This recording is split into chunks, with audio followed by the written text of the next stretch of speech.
Olá pessoal, tudo bem com vocês? Sejam bem-vindos a mais uma aula do professor Maurício. Se inscreva lá no meu canal. Aqueles que já estão inscritos, vai lá, comente, dá aquela curtida nos meus vídeos. Pode fazer críticas, desde que não falte com respeito, enfim. Então vamos dar mais uma sequência, mais uma aula. Hoje nós vamos falar sobre a Guerra Fria, um acontecimento marcante na geopolítica mundial e também num acontecimento histórico.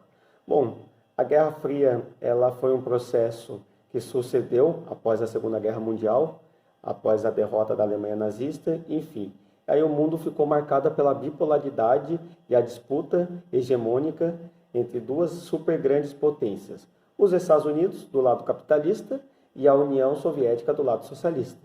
Então foi um acontecimento marcado onde eles acabaram influenciando os demais países do planeta, onde não havia uma neutralidade. Então eles exercia grande influência, né? Cada um tentando disputar, né, a sua hegemonia dentro do campo político e econômico.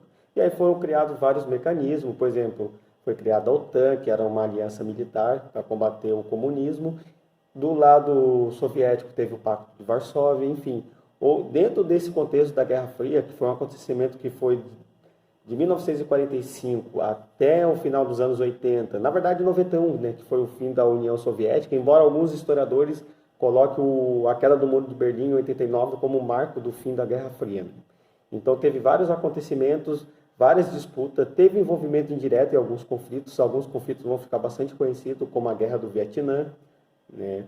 A invasão soviética no Afeganistão, a Revolução, por exemplo, cubana, a crise dos mísseis em Cuba, enfim, vão ter vários acontecimentos dentro desse contexto geopolítico. Então a gente vai falar um pouco, vamos dar uma pincelada, né, sobre a Guerra Fria, ou então a gente chama também de bipolaridade ou velha ordem mundial. E então espero que vocês gostem da aula e qualquer dúvida estarei à disposição, tá bom? Vamos lá, pessoal, bora então de aula.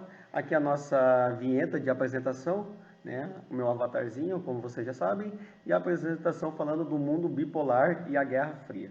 Bom, como a gente fala bipolar é porque houve disputa de dois polos, né? Estados Unidos e União Soviética. Então, por isso, o tema sugestivo aqui, tá bom, gente? Bom, a Guerra Fria ou a Velha Ordem Mundial é um período que durou de 1945 até 1989. 45 foi logo ao fim da Segunda Guerra Mundial, com a derrota da Alemanha nazista, e até 89, que marca a queda do Muro de Berlim. Embora alguns falem também que ela pode ter acabado em 91, devido ao fim da União Soviética 2 anos depois, enfim. Mas era a data que durou então a Guerra Fria, né? Que foi marcada então pela disputa entre os Estados Unidos e a União Soviética. Então, na disputa, ela envolveu dois sistemas, não só econômicos, mas também políticos antagônicos, que é o sistema capitalista, liderado pelos Estados Unidos, e o sistema socialista, liderado pela União Soviética, que teve como principais características, então, a bipolaridade, ou seja, a disputa econômica entre dois polos de poder, a corrida espacial e armamentista, que foi muito forte, né? Inclusive a questão de fabricação de bombas cada vez mais sofisticadas, cada vez mais perigosas, né? A corrida espacial, isso aí foi marcado de uma forma muito forte, né? Sobretudo a disputa, por exemplo, a União Soviética, que lançou o primeiro satélite, o Sputnik, os Estados Unidos, que lançaram os primeiros homens à Lua, enfim, são alguns dos exemplos, né, que ocorrido na Guerra Fria. Conflitos indiretos ou diretos, propriamente dito, né, que envolveu as duas potências. Aí eu dei o exemplo ali da Guerra do Vietnã, que os Estados Unidos participaram, a União Soviética não participou, mas forneceu armamento e treinamento para os soldados, e influência em todo mundo, então não havia neutralidade. Por exemplo, o Brasil foi bastante influenciado na Guerra Fria, inclusive durante o regime militar, certo? Bom, aqui eu trago duas imagens interessantes, inclusive a Guerra Fria influenciou bastante também nos quadrinhos, né? Capitão América fruto da Guerra Fria, né? A história do herói. Tinha até o Red Guarda, né? Que era a versão soviética do Capitão América. O próprio Hulk, né? A história do Hulk, né? Ele surgiu a partir de uma experiência, né, nuclear. Então são alguns exemplos da Guerra Fria. Tem gente que fala que o X-Men, embora o X-Men tenha mais associação com a lei dos direitos civis norte-americanos, né? Mas são quadrinhos que surgiram na Guerra Fria. Então a Guerra Fria ela trouxe bastante elementos, né? Elementos culturais também. Inclusive música, né? Quem gosta de um bom heavy metal, escuta a música do Black Sabbath, War Pigs, que fala muito sobre esse contexto da Guerra Fria. Bom, aqui é um quadro só para a gente entender. Eu já tinha falado num vídeo anterior sobre o capitalismo e as fases, só que eu não falei do socialismo. Aqui é um quadro só para explicar de forma bem resumida mesmo a diferença entre capitalismo e socialismo. Então, a sociedade no capitalismo é divisão em classes sociais, né, burguesia, assalariados. No socialismo, ele diz que é uma sociedade igualitária, sem divisão de classes e dominada pelos altos funcionários do governo, a chamada ditadura do proletariado, certo? Embora tenha algumas contradições, né, nesse tipo de sociedade. A economia no sistema capitalista é uma economia de mercado, comandada por empresas particulares, uma economia livre, né, um livre mercado. E no socialismo, a economia é marcada pela economia planificada, onde o Estado que faz planos, né? É uma economia centralizada e é dominada por empresa pública. Tudo é público, uma padaria, uma escola, um restaurante, a chamada estatização da economia. Tudo que é controlado pelo governo.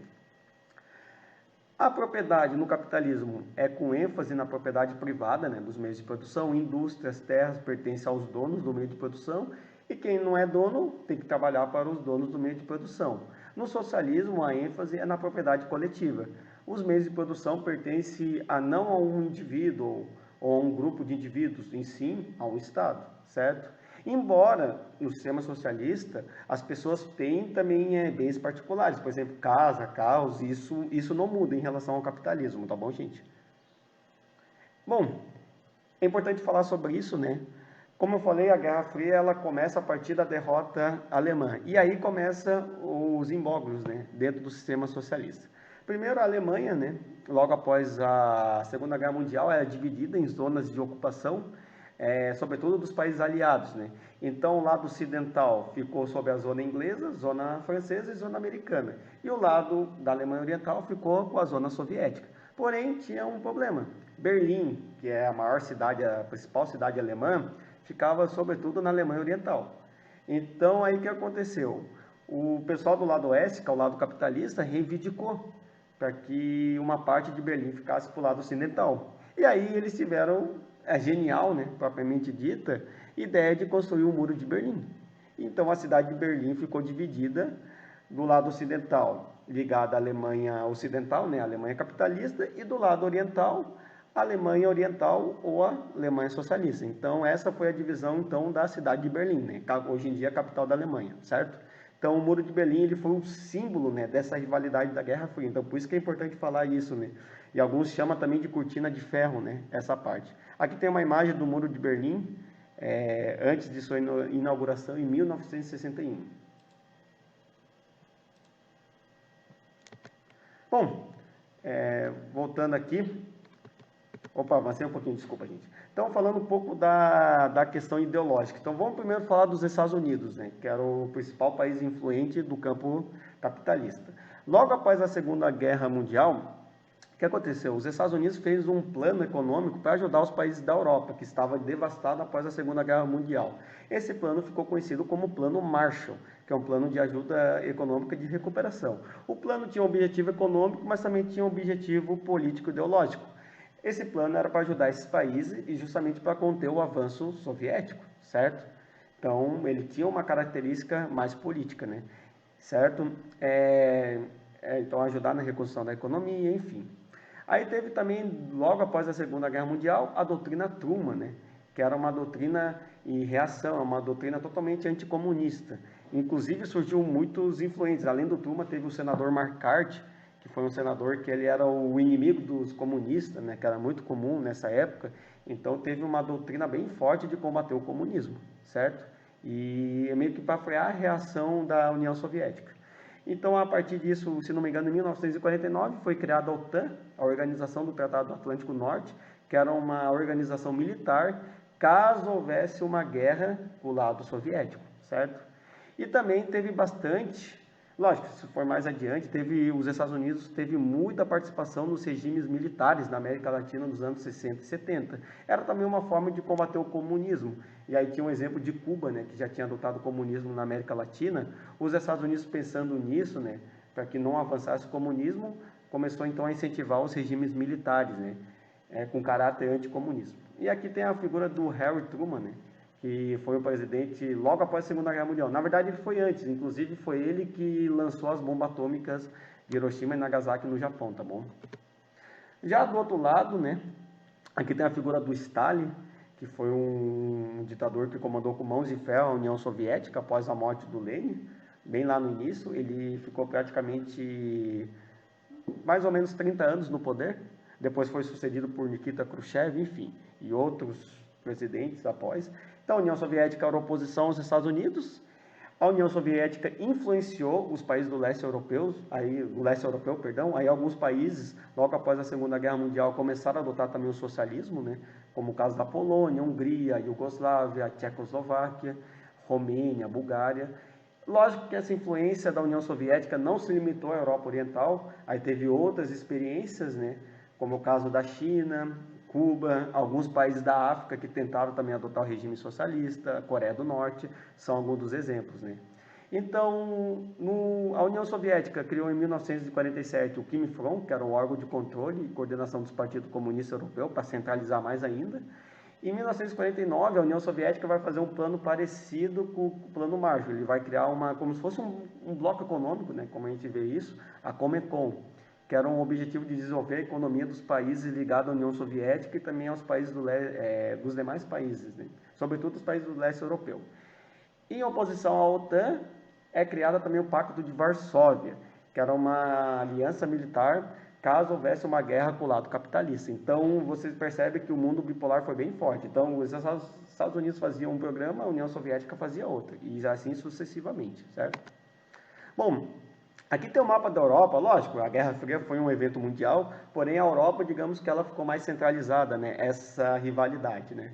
Então aqui tinha as rotas, né, navais soviéticas, as rotas da OTAN, caso houvesse uma guerra, né, entre o lado ocidental e o lado oriental.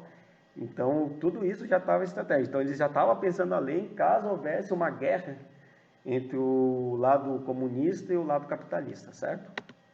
Bom, aqui tem uma charge da Mafalda, né, falando um pouco desse evento, né. Como eu falei anteriormente, né, a disputa bélica, né, a chamada corrida armamentista foi muito forte nesse período. Para vocês terem uma ideia, a quantidade de bombas que os Estados Unidos, a União Soviética e os países aliados fabricaram, eles fizeram um estudo que eles poderiam destruir o mundo pelo menos 6 vezes, certo? Para vocês terem ideia da gravidade, caso houvesse uma guerra entre eles. Graças a Deus não houve uma guerra, houve rivalidade, mas não houve guerra, certo? E aí a charge da Mafalda, eu não vou explicar aqui, né, mas só para vocês entenderem esse período, né, da Guerra Fria. Aqui tem outro exemplo, né, de um avião americano interceptando um avião soviético nos anos 70. Então mostrava essa disputa aérea também que era muito forte, e a disputa da corrida espacial, né? Como ambos os países começaram a se lançar no espaço e organizar aquela competição, né? A União Soviética, por exemplo, lançou o primeiro satélite, depois lançou o primeiro homem no espaço, com Yuri Gagarin, em 61. Os Estados Unidos revidaram lançando a missão Apollo 11 na Lua, em 1969. Então, são alguns dos exemplos aqui da corrida espacial e da corrida armamentista. Bom, eu não vou falar disso aqui, eu vou deixar para os professores de história falar com mais detalhes, mas teve muitos conflitos que envolveram indiretamente ou diretamente. Indiretamente, que eles não participaram, né, os Estados Unidos e a União Soviética, mas fornecia treinamento, fornecia arma, fornecia ajuda econômica, e alguns conflitos diretos, como os Estados Unidos participaram, por exemplo, da fracassada Guerra do Vietnã, a União Soviética tentou invadir o Afeganistão e não deu certo. Então aqui tem alguns dos exemplos. Não só conflitos, mas também revoltas, né? Teve a Guerra da Coreia, né? A Coreia era um país só, é um país que foi invadido pelo Japão na Segunda Guerra Mundial. Depois teve uma guerra civil na Coreia, e aí fez com que houvesse a divisão, né? A Coreia do Sul, né, capitalista, pró os Estados Unidos, e a Coreia do Norte, socialista, pró União Soviética. Até hoje esses dois países não assinaram o acordo de paz, embora de um tempo para cá já está havendo uma negociação maior, né, entre as duas Coreias. A Revolução Chinesa, né, que deu origem então ao regime socialista na China. Tem uma aula minha sobre a China, né? A China depois ela adota um socialismo diferente, inclusive ela se isola da União Soviética, enfim. Mas aí tá lá na minha aula lá sobre a China, tá bom? Eu não vou falar muito sobre isso aqui, isso aí depois vocês me acompanham lá no YouTube, tá bom? A invasão soviética na Hungria, que teve bastante revolta de estudante, a Hungria era um país muito aliado da União Soviética, e o governo da Hungria não estava conseguindo combater essas revoltas, pediu uma ajudinha lá da União Soviética e freou essas manifestações desses estudantes com bastante violência, certo? A Revolução Cubana, né, que deu origem então a Cuba, né, primeiro país socialista da América Latina, certo? Em 1959. A crise dos mísseis em Cuba, né, quando quase houve uma guerra entre os Estados Unidos e a União Soviética, porque a União Soviética estava pensando em usar Cuba como base militar, os Estados Unidos não gostaram, né, já que Cuba fica próximo aos Estados Unidos. A Primavera de Praga também foi um acontecimento que rolou na Tchecoslováquia, certo? Praga, hoje em dia, é a capital da República Tcheca. O governo da Tchecoslováquia ele estava tentando adotar um socialismo, digamos, mais brando, né? Não tão repressivo, e só que não deu muito certo. A União Soviética foi lá e deteve isso aí. Tanto é que o presidente que estava, ele era mais brando, né? Ele, inclusive, tentou se aproximar dos países capitalistas.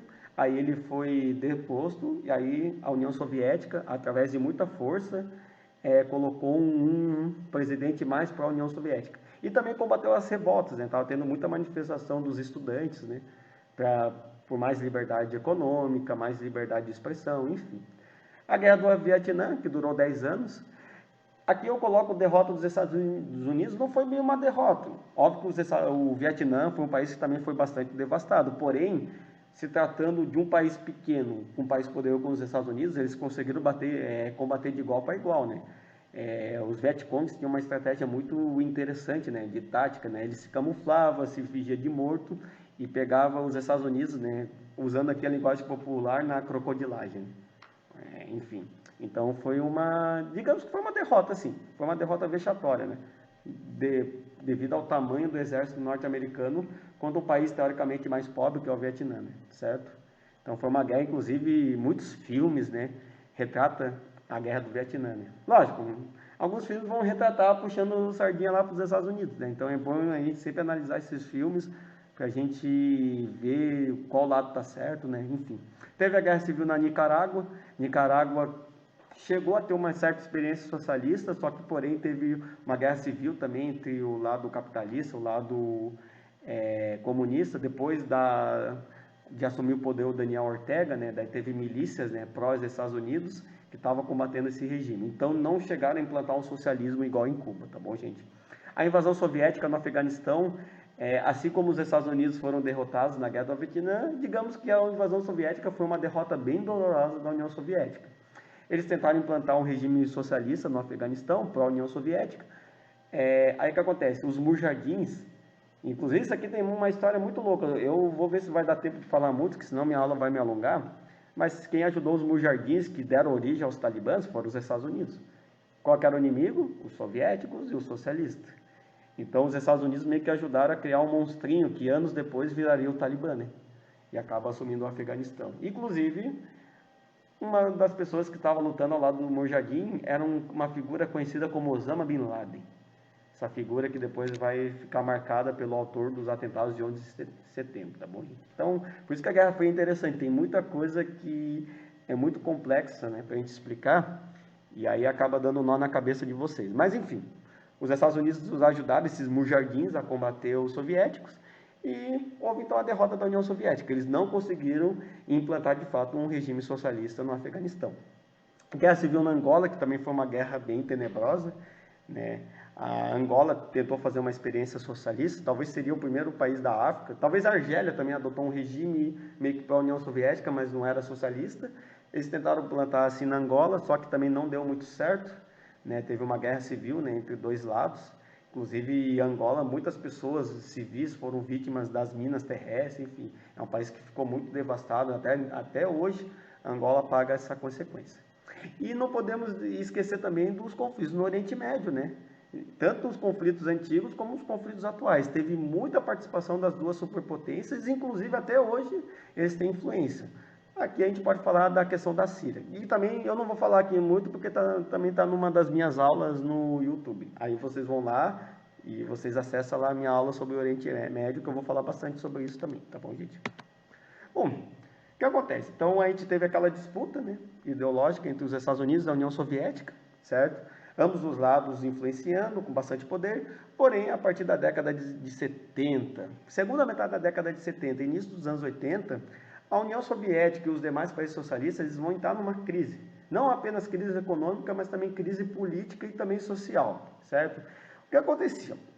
A União Soviética se tornou um país poderoso, tinha um poder, se tornou uma potência do ponto de vista econômico, militar, política, industrial e por aí vai. Só que tinha um porém, a União Soviética investia boa parte desse orçamento em gastos militares, certo? E também em indústrias pesadas, aquela chamada indústria de base, né? A indústria siderúrgica, enfim. Só que a União Soviética e os países socialistas não investiam muito nas indústrias de bem de consumo, certo? E aí o que acontecia? Era muito comum, você tinha um país como a União Soviética, que tinha dinheiro para ter os melhores cientistas para fabricar armas nucleares, porém faltava produtos essenciais nas prateleiras do mercado. Por exemplo, faltava fralda. Os eletrodomésticos dos países socialistas, eles eram bem precários, né, podemos dizer assim, e caros, certo? Então, a chamada indústria de bens de consumo não era muito forte nesse país, certo? Então, eles gastavam muito dinheiro com o armamento, devido a essa possível guerra ideológica. E também, a gente não pode também negar que estava faltando liberdade individual. Então, a liberdade de imprensa era controlada por TVs estatais, então a população não tinha essa certa liberdade individual. E aí começou a aumentar o descontentamento da população, certo? E isso foi aumentando, e então foi um efeito dominó, que começou a ocorrer em vários países, sobretudo no leste europeu. Por exemplo, lá no início dos anos 80, lá na Polônia, teve o Sindicato do Solidariedade, né, liderado por Lech Wałęsa. Ele conseguiu combater lá o regime socialista na Polônia, certo? Enfim, então teve vários acontecimentos assim. Pensando nisso, certo? Chega então ao poder na União Soviética, em 85, Mikhail Gorbachev. Certo? Alguns chamam de Gorbachev, né? Eu coloquei aqui Gorbachev. Ele tentou solucionar então essa enorme crise econômica e também política, e implantou dois planos econômicos, né? Políticos e econômicos. A perestroika, né? Que era a transparência, e a glasnost, que era a abertura, ou vice-versa, né? Então eram planos econômicos e a ideia então era dar mais liberdade, então ele começou a permitir uma certa abertura econômica, inclusive negociar com os países capitalistas, começou a surgir algumas empresas privadas, lógico, foi um processo lento, né? E a perestroika também foi, e a glasnost também tentou aumentar um pouco mais as liberdades individuais. Bom, teve o lado bom, uma parte da população gostou, só que alguns setores mais ortodoxos ali do regime comunista não gostaram, inclusive tentaram dar um golpe de Estado no Gorbachev, só que sem sucesso, né? Inclusive ele negociou bastante com os Estados Unidos para diminuir os arsenais nucleares, né? Então ele negociou bastante. Pessoal, é importante a gente analisar isso. Os Estados Unidos e a União Soviética não se falavam? Não, eles se falavam. Houve encontros presidenciais, certo? Inclusive isso ocorreu lá com governos anteriores. Por exemplo, o sucessor do Stalin, o Nikita Khrushchev, ele se reuniu, por exemplo, com o Kennedy para discutir isso. Só que assim, essas tentativas sempre foram sem sucesso. O outro, após a morte do Khrushchev, que é o Lionel Brezhnev, né, que foi um dos presidentes da União Soviética, também tentou negociar. Porém, essas tentativas sempre fracassaram, né? Talvez nessa parte o Gorbachev teve um pouco mais de sucesso, né? Então ele conseguiu negociar mais com os Estados Unidos, meio que fazer algum acordo de paz, né? Para diminuir esses arsenais, né? Então ele viu que a Guerra Fria estava começando a esfriar mesmo. Então essa Guerra Fria já estava ficando uma guerra gelada, né? Bom, aí então teve o fim da Guerra Fria, né? Então, em 89 teve um acontecimento simbólico, né? Daí muita gente fala se a Guerra Fria acabou em 89 ou 91. Vou colocar a primeira data aqui, que é 89, digamos que é o primeiro fim da Guerra Fria, né? Então teve a queda do Muro de Berlim, certo? E foi um acontecimento marcante, aqui tem um evento, né? Quem é mais antigo, quem acompanha a Globo, viu o repórter Pedro Bial, né? Acompanhando assim a série lá no Muro de Berlim. Então, aqui foi um ato simbólico, né? Aí, um ano depois, a Alemanha Ocidental e Oriental ela deixa de existir e passa a ser uma Alemanha só, né? Certo? E, por fim, em dezembro de 91, foi selada, então, a desagregação geopolítica e territorial da União Soviética. A União Soviética, que era composta de vários países, né? 15 países, tendo a Rússia, né? Digamos, como o país mais importante, ela vai lá e se esfacela e volta a ser as 15 repúblicas, né? Aí o que acontece? Se acaba o fim da Guerra Fria, o que acontece? Vai ficar tudo parado? Bonitinho? Não, gente. Vai ter uma nova ordem, lógico. Vai ser um pouco diferente. As guerras vão continuar, Porém, a ordem econômica vai começar a definir, inclusive a globalização vai começar, isso aí depois a gente vai gravar uma aula sobre isso, mas a globalização ela vai dar as caras, né, nessa nova ordem multipolar, certo? Então ela é medida pela capacidade econômica dos países, né? A disputa não deixa de ser política, mas é muito mais econômica, né? O país mais poderoso é aquele país que tem mais capitais, que tem mais tecnologia, que tem mais mão de obra, certo? Então aqui explica, por exemplo, que Japão e Alemanha cresceram bastante nesse período. Eles já cresceram bastante já no período da Guerra Fria, só que esse poder deles ficaram mais evidente. A Rússia vai entrar em decadência, né, nos anos 90, embora nos últimos anos a Rússia volta a ter uma recuperação econômica, certo? Ainda tem um arsenal poderoso. Na verdade, a Rússia é um país poderoso, embora tenha perdido um pouco o seu poder da antiga União Soviética, certo? A gente não pode também esquecer da China, né, que é um país que emergiu muito já nos anos 80, a partir da abertura econômica, certo? Nos anos 90 e anos 2000 ele vai ter um recorde de crescimento econômico até chegar a ser a segunda grande potência mundial, certo? Embora a China também tenha as suas contradições, né? Então, assim, podemos concluir então que os países mais poderosos do mundo é os Estados Unidos, a China, o Japão, a Alemanha, que lidera a União Europeia, certo? E outro aspecto dessa importância é a tendência da globalização, né, que vai ter várias facetas, né, no sentido mundial e também no sentido regional. E a globalização ela envolve não só os aspectos econômicos, mas também culturais, sociais, enfim, a globalização está aí. É um fenômeno que, na verdade, existe desde o século XV, né, com as grandes navegações, só que a partir dos anos 80 que ela começa de fato a se destacar, né. Aqui tem um mapa da geopolítica atual, então. Lógico, aqui esse mapa pode ser um pouco confuso, mas aqui mostra as áreas de influência, por exemplo, as áreas de influências norte-americana, né? As áreas de influência da União Europeia, que começa a influenciar bastante, a área de influência do Japão e da China no lado asiático, aqui os fatores de multipolaridade, né? Isso aí depois a gente tem uma aula minha que vai falar sobre os blocos econômicos, né?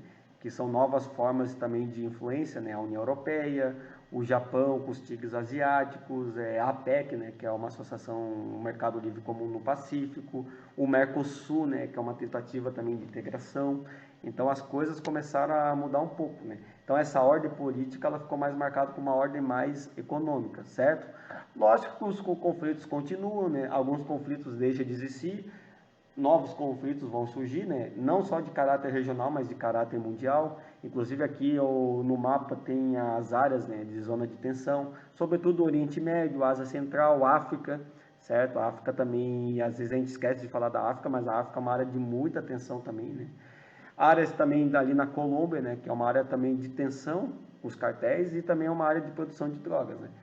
Certo? E ali tem também os países emergentes, né? Que país que começa a se destacar, eu acabei esquecendo de falar, mas é importante, né? Brasil, Índia, África do Sul, a própria China, que eu acabei de falar. Bom, aqui tem alguns exemplos, então, da nova ordem mundial, né? Aqui esse ato simbólico, né? O Gorbachev e o Reagan, né? Assinando um tratado lá de diminuição, né? Das armas nucleares. E aqui um encontro do BRICS, certo? Isso aí, o encontro, se não me engano, foi em 2015, que mostra, então, o grupo dos países emergentes, né? Índia, né? Na verdade, o anacrônico, né? Brasil, Rússia, Índia, China e África do Sul, certo? São países que têm ganhado bastante destaque nos últimos anos. Bom, era isso, pessoal. Espero que vocês tenham gostado, certo? A aula se alongou bastante, mas era muita coisa para falar, né? Guerra Fria, se eu quisesse falar mais aqui, eu poderia até ficar 1 hora de aula, mas daí vocês iam estar cansados, o vídeo ia ficar muito longo e ia ficar meio maçante. Mas, de qualquer forma, espero que vocês tenham gostado da aula e qualquer dúvida estarei à disposição, tá bom, gente? E vai acompanhando os outros vídeos, tá bom? Olá, pessoal. Eu aqui de volta. Bom, acabamos de encerrar mais uma aula sobre a Guerra Fria. Então, ele foi um acontecimento histórico, né, que marcou bastante, né, a geopolítica mundial, envolvendo as duas superpotências. Bom, o que a gente pode tirar de consequência da Guerra Fria? Bom, teoricamente a Guerra Fria acabou, né, dentro daquele espectro político, porém, nos últimos anos, apesar de 30 anos após o fim da Guerra Fria, nos últimos anos, sobretudo nesses últimos 5 anos, as disputas políticas começaram a se acirrar de novo, sobretudo entre os Estados Unidos e a Rússia, né, agora não mais como União Soviética, certo? E também os Estados Unidos com a China, né, que a gente não pode também tirar, né? já que a China é a nova grande potência, né? Na verdade já é a segunda potência mundial, a China então é um país poderoso, de uns tempos para cá tem rivalizado bastante com os Estados Unidos. O contexto é diferente, né? Não tem aquela questão tão ideológica, porém tem uma disputa política, uma disputa econômica, né? A chamada guerra comercial, que ocorreu bastante nos últimos anos. Essa disputa se agravou bastante, sobretudo dentro do contexto da pandemia, né? Com as acusações, principalmente no governo anterior do Donald Trump, né? Acusando a China, né? De fazer a China sendo culpada, né? Pelo vírus, né? Da questão da Covid-19, enfim. Então, vai ter vários acontecimentos. Então, se foi analisado de um ponto de vista do panorama geopolítico, a Guerra Fria, na verdade, não se encerrou. Na verdade, ela adquiriu uma nova roupagem, né? Com novas disputas, com novas lideranças, com novos protagonismos, com um contexto diferente, porém, é aquela disputa da hegemonia mundial, certo? Então, por isso que é importante a gente trazer um pouco isso, né? Então, por isso que a Guerra Fria, mesmo sendo um acontecimento histórico, ele não é datado. Ele vai gerar consequências como nos dias de hoje, tá bom, gente? Então, era isso. Espero que vocês tenham gostado da aula. Então, no mais, que vocês tenham uma ótima semana e se cuidem, tá bom? E no mais, vocês fiquem bem. Abraços.